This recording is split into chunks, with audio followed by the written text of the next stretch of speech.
Después de las tareas domésticas, nos sentábamos alrededor de la mesa de trabajo de la religiosa para hacer labores. Menos mal que de eso entendía un poco, y al menos hacía algo que me gustaba.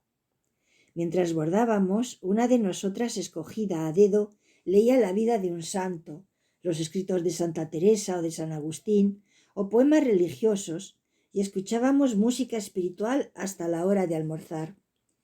Después de comer salíamos a un patio con paredes muy altas y con alambradas arriba.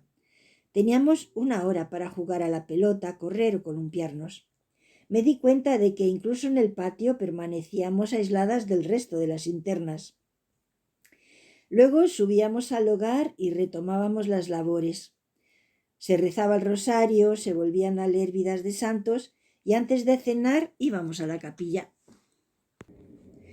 Después de la cena volvíamos al hogar y contábamos con una especie de recreo donde podíamos hablar unas con otras y con las hermanas cuidadoras.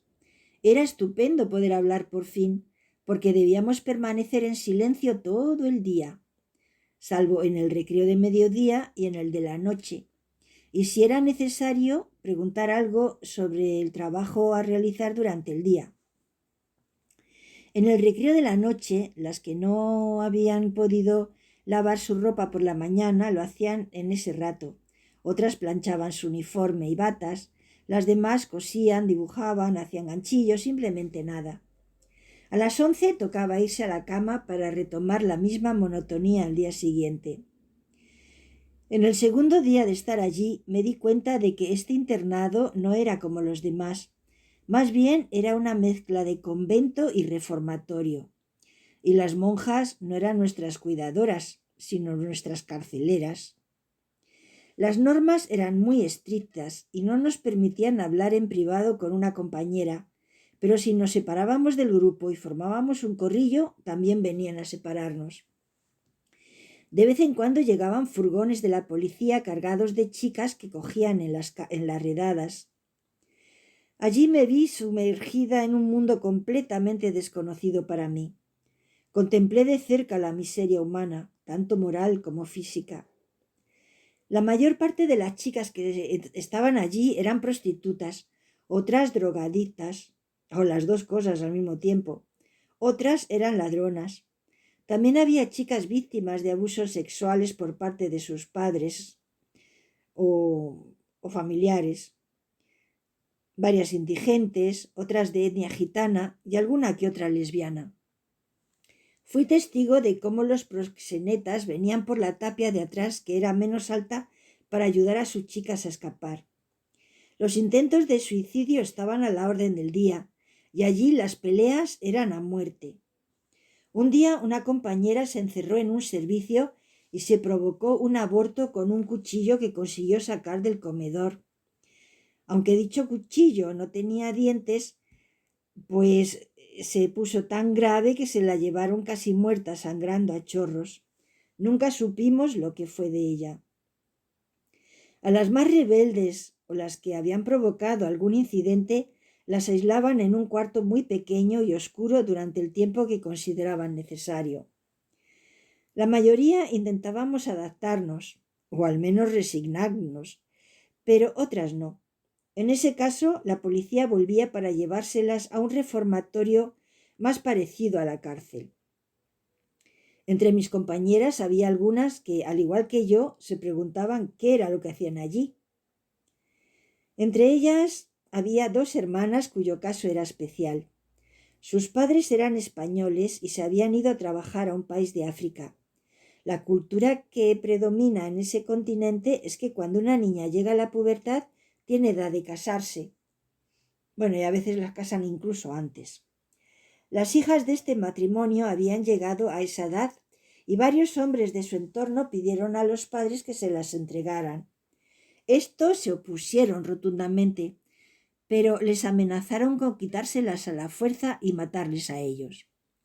Buscando una solución al problema, decidieron enviarlas a España y meterlas en un lugar seguro hasta que ellos mismos pudieran regresar.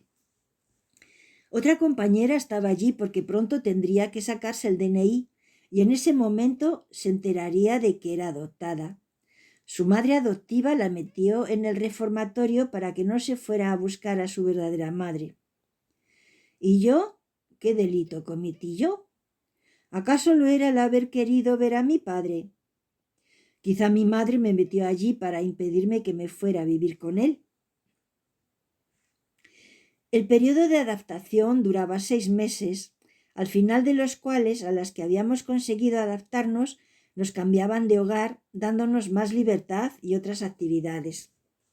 Por las mañanas nos levantábamos, aseábamos e íbamos a misa. Luego desayunábamos, hacíamos las tareas de limpieza y después íbamos a los talleres. Había uno de juguetes, otro de bordados a mano, otro de bordados a máquina, uno de punto y otro de confección.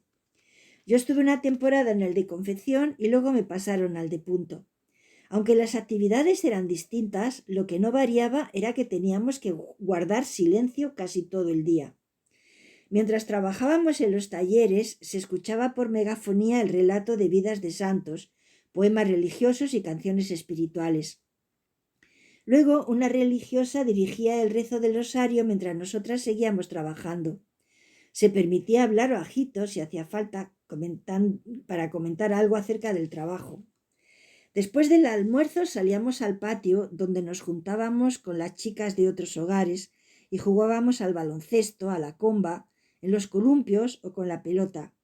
Pero eso sí, con una religiosa por grupo y otra apostada a la entrada del patio. Una vez acabado el recreo, subíamos a recoger los libros de texto para asistir a las clases.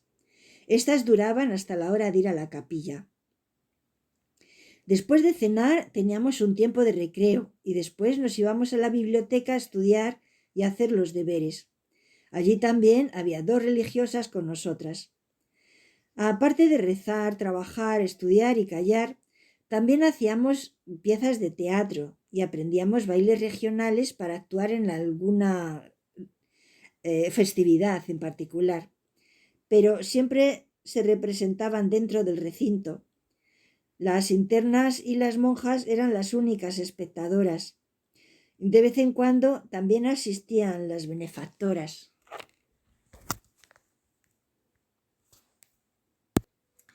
En ese lugar, además de la iglesia, había una capilla donde me gustaba ir durante el recreo.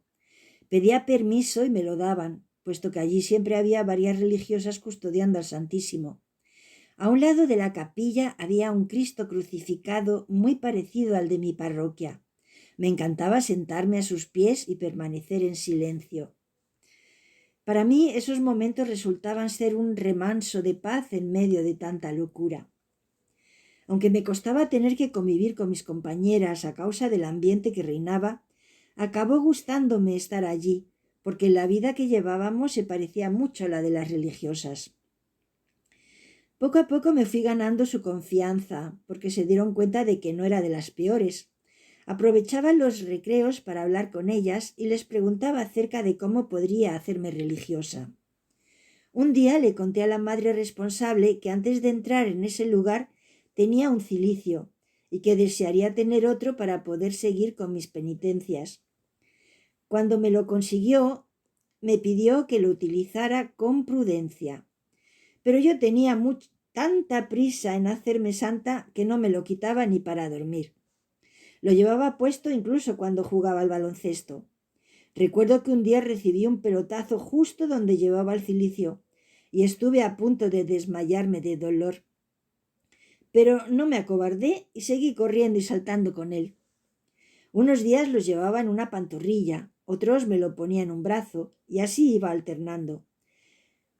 Otros días en la cintura. No es que me gustara sufrir, pero había tanto por lo que sacrificarse. Lo hacía sobre todo por aquellas compañeras que peor lo pasaban, por aquellas más rebeldes. También le pedía permiso a la madre para ayunar de vez en cuando, y algunas noches me quedaba en la capilla velando al Santísimo. No creáis que por eso era una mosquita muerta, nada de eso. Me gustaba hacer trastadas como la que más. Un día, con la complicidad de varias compañeras, asaltamos el montacargas que llevaba la comida de la despensa a la cocina y nos llenamos los bolsillos de fruta para distribuirla después entre las demás. Cuando en la cocina se dieron cuenta de lo que faltaba, nos reunieron a todas para ordenarnos que dijéramos quién lo había hecho, pero nadie confesó. Como castigo, nos dejaron a todas una semana sin postre. No tardamos, sin embargo, en idear un nuevo plan para comer fruta, puesto que después de nuestro acto delictivo, el montacargas estaba bien custodiado. Pasados unos pocos días, mientras un grupo se encargaba de distraer a nuestras celadoras en el patio, otras nos colamos en el huerto de la comunidad, que se encontraba separado tan solo por una pequeña tapia. Nos llevamos un buen botín que luego compartimos con las demás en el patio muy disimuladamente. Luego nos la comíamos debajo de las sábanas. Pero la trastada más gorda en la que recuerdo haber participado fue la que hicimos el día de los Santos Inocentes. Los días festivos nos levantábamos más tarde mientras que las religiosas iban a la iglesia para asistir a misa. A esas misas nosotras no podíamos ir, puesto que abrían las puertas de la calle para que los fieles pudieran asistir a los oficios. Más tarde se daba otra misa en la capilla para nosotras. Ese día, aprovechando que nos quedábamos sin vigilancia y que nuestro hogar no se cerraba con llave, un pequeño grupo de entre nosotras nos deslizamos por los pasillos hasta llegar a los aposentos de las religiosas, a los que se les llama clausura, y donde nos estaba terminantemente prohibida la entrada. Buscamos los dormitorios y nos encontramos con que eran igual a los nuestros, a diferencia de que entre cama y cama había una espesa cortina blanca que les permitía tener algo de intimidad. Las camas ya estaban hechas, así que nosotras deshicimos unas cuantas para hacerlas la petaca, de manera que cuando se metieran en ellas no pudieran estirar las piernas, y en otras echamos sal. A la cocinera le escondimos el hábito blanco que usaba en la cocina y cambiamos los hábitos de repuesto de sitio. Donde había uno grande pusimos uno pequeño, donde había uno ancho lo cambiamos por uno estrecho, y lo mismo hicimos con las cofias. No supimos nunca lo que pasó cuando llegaron las religiosas a su dormitorio, pues ninguna comentó con nosotras lo sucedido, ni preguntaron quién lo había hecho. Estas gamberradas eran en cierto modo un seguro de vida. A nadie le convenía pasar por buena. Enseguida las matonas la tomaban con ella y se lo hacían pasar muy mal. Me acuerdo de una compañera a la que le gustaba el agua menos que a un gato. Siempre olía muy mal y no se podía aguantar la peste de sus zapatos y calcetines en el dormitorio. A pesar de que entraba todos los días en la ducha, salía oliendo igual de mal que cuando entraba. Así que un día decidimos que teníamos que descubrir lo que pasaba. Esperamos a que se metiera en la ducha.